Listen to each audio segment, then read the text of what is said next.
Louvado seja nosso Senhor Jesus Cristo. Vamos fazer a nossa leitura do profeta Isaías, nosso primeiro encontro, iniciando um novo encontro, introdução. Vamos trabalhar Isaías capítulo 1, versículo 1. O livro que vem intitulado Profeta Isaías, esse livro é composto de 3 grandes partes em 3 momentos históricos do povo de Judá. A primeira parte se chama 1 Isaías e é composto dos capítulos de 1 a 39, escrito no tempo antes do exílio da Babilônia, no tempo dos assírios, depois da presença babilônica na região. A segunda parte se chama 2 Isaías, ou Deutero Isaías.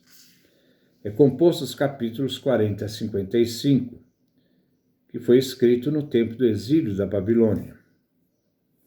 A terceira parte se chama 3 Isaías.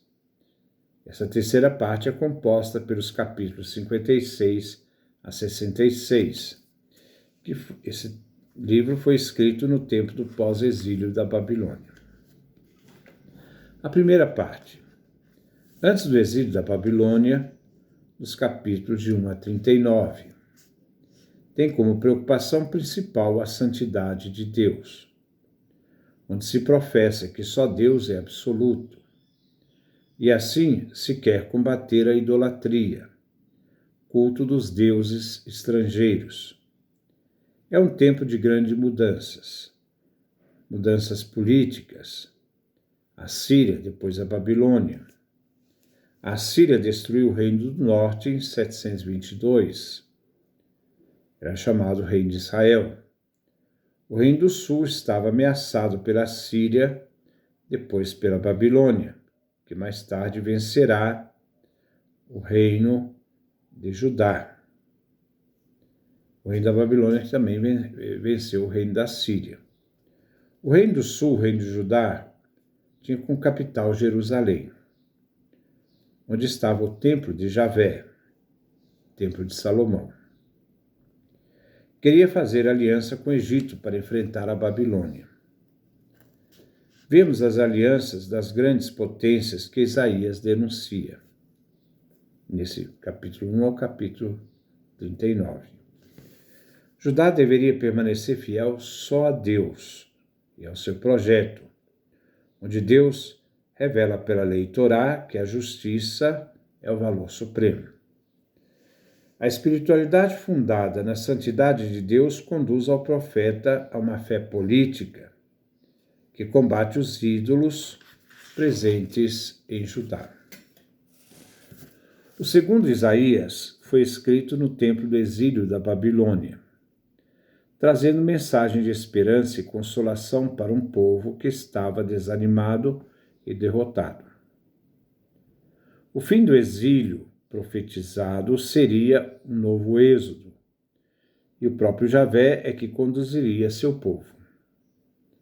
Nesta parte se fala também do amor de Javé com seu povo, onde o povo é chamado a reconhecer somente Javé como Deus, um monoteísmo rígido. O povo convertido no exílio toma então consciência de seu pecado, bem chamado de servo de Javé, bem também chamado de filho, cujo Deus é como uma mãe que não abandona seu filho no exílio. A terceira parte, o 3 Isaías, foi escrito depois do exílio da Babilônia. O povo retornou. Cidade, Jerusalém, o templo, tudo nos escombros, tudo destruído. Surge então um desânimo, uma decepção. Isaías, capítulos 56 a 66. O profeta procura estimular a comunidade que veio do exílio e se reuniu em Jerusalém a não desanimar, a acreditar, Javé está com eles. Javé retornou à montanha santa. Condena esses versículos 56, esses capítulos, condena esses capítulos 56 a 66, né? Os abusos que começam de novo. Começa a aparecer injustiças, né? E apresenta a penitência como verdadeiro jejum. Isaías capítulo 58, do versículo de 1 a 12. Necessário para que exista novo céu e nova terra. No primeiro momento, nesse encontro, vamos trabalhar o primeiro Isaías, capítulo 1 ao capítulo 39. Existem poucas informações do profeta. Ele nasce por volta do ano 760, durante o reinado de Osias, que foi rei de 781 a 740. Seu padre se chamava Amós, mas não era o pastor de Tecoa. Nasceu em Jerusalém, demonstrou uma cultura grande adquirida na própria Jerusalém. Cresceu em meio a tradições religiosas que irão condicionar suas mensagens, tendo como tema a eleição divina de Jerusalém e a dinastia davídica.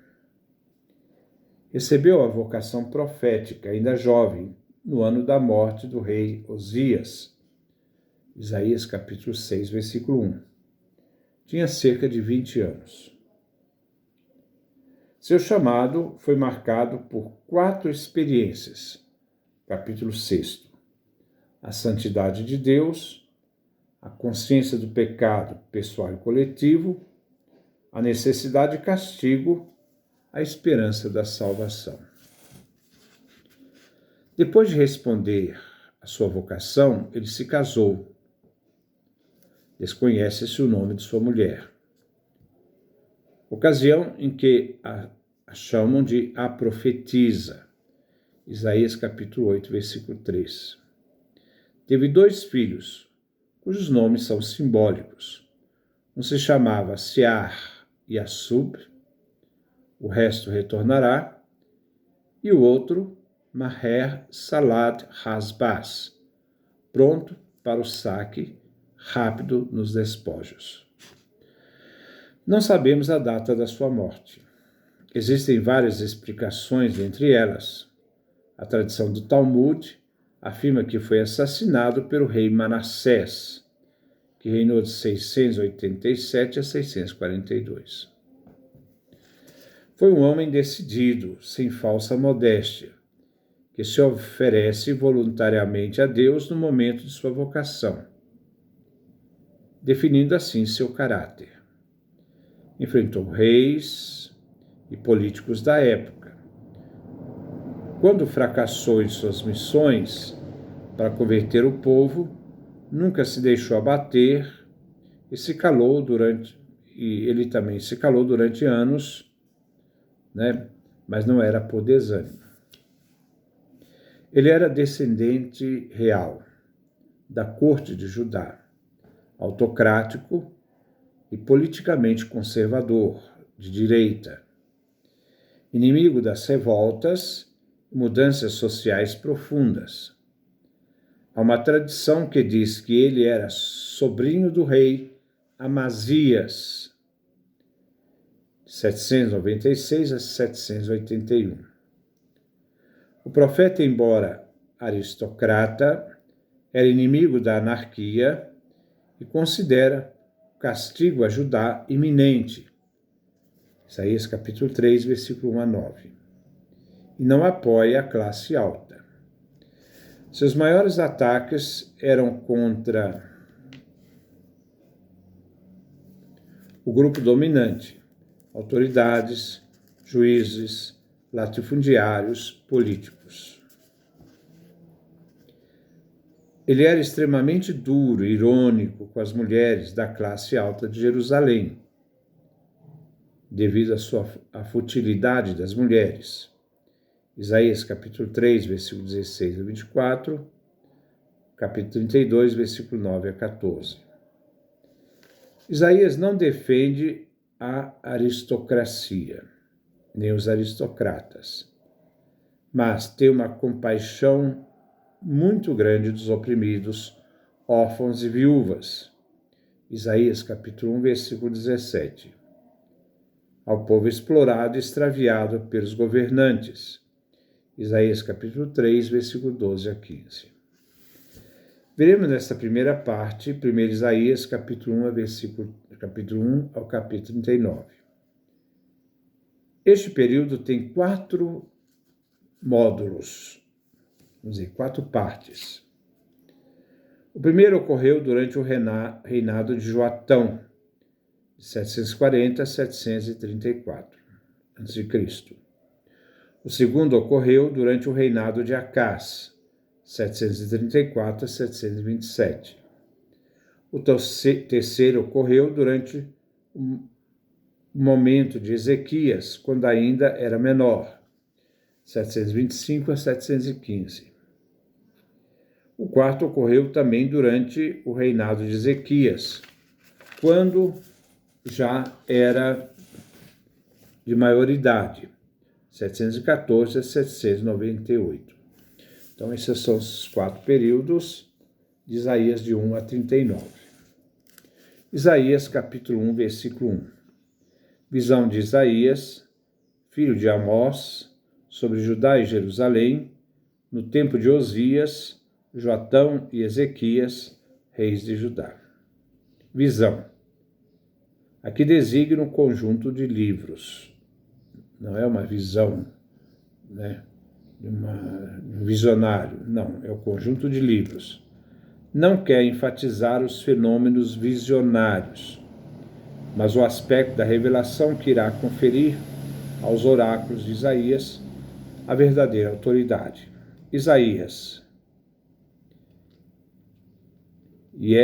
Yeshalahu, que significa o Senhor salva, salvação do Senhor. A respeito de Judá e Jerusalém, o reino do sul e sua capital. Mas Isaías profetizou também sobre o reino da Samaria e sobre as nações. No tempo de Osias, 781 a 740, do tempo de Joatão, 740 a 734, e no tempo de Ezequias, 716 a 687. Temos o contexto histórico. A mensagem de Isaías está contida na história, num contexto histórico próprio do povo naquela época, concreta, né? Mas também nós vamos ver que não só de Israel, mas também de Judá, o reino de Judá, mas também dos outros povos. É uma palavra encarnada. O profeta Isaías age de uma palavra encarnada no contexto histórico. Depois nós vamos dar continuidade à nossa segunda parte. Que Deus nos dê a sua graça, a sua bênção, a sua face resplandeça sobre nós.